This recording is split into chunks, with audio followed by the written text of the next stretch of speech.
Juice. So I'm here with Jess, aka Carmody.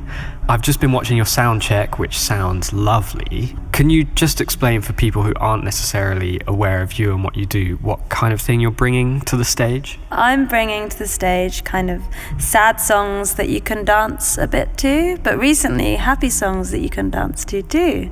So, and then some just sad songs that you can't dance to at all. So what's changed for you that now is meaning you're writing happy songs?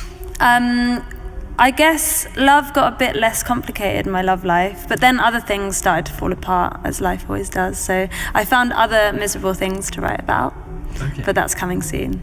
So at the moment I just released like a happy song, which is my first ever love song, which was fun, you know, and it's dancey and people are like, what's happened to you? And I'm like, what has happened to me? I don't know. Yeah. So what's your writing process like? How did you come up with this happy song? Actually, this one is a co-write, which I don't usually do, but I have done it a bit more on this project. And I wrote with a guy called Courage, who is just bouncy and happy.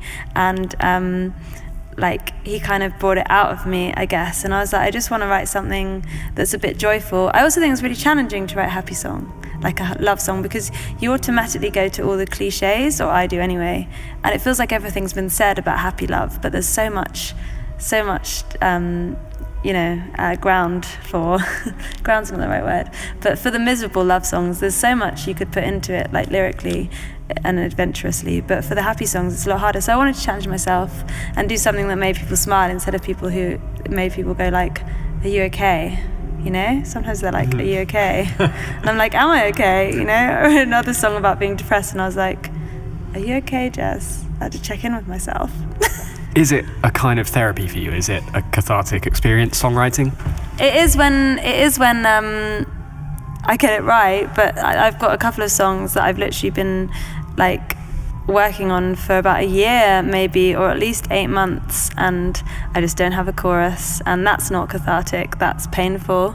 But I actually, there's this really amazing blog called Somewhere Soul, and they sent me this podcast that they said they thought I'd like, and it's just about like whether you're a Cohen or you're a Dylan, and I've decided I'm a Cohen, and that's totally fine, you know, like he took 10 years to write some songs. I mean, obviously I'm nowhere near as great as Leonard Cohen, not saying that, but I mean, there are songwriters who exist who take a while to think over things. He wrote like 10 different versions of Hallelujah and got there eventually.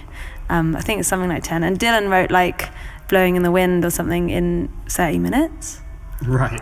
Yeah, so I've decided I'm a Cohen, and that's made me feel a bit better about myself somehow. How long does it take you on average to write? Let's take this latest single as an example. How long did it take you to write that?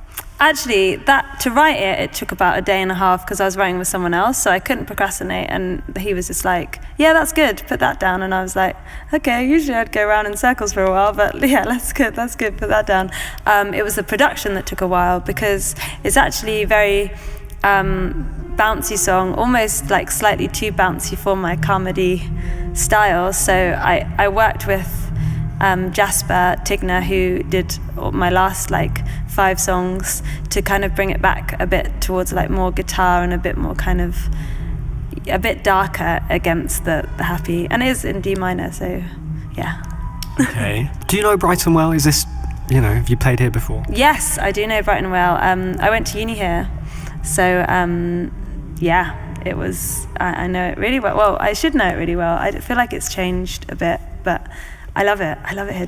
What are you closing your sets with at the moment? What's your favourite song to play live? At the moment I'm closing it with my single because it's just so bouncy. I keep on using that word, but my favourite song actually at the moment to play live is a song called Like That, which is very miserable, but we do like this looping vocal thing, and Connor, who plays the keys, has like arranged a very jazzy version, so vocally it's quite challenging and it's really fun to sing, and it's super dark and I can get really emotional, and then afterwards I'm like, I might cry right now. Brighton's finest juice.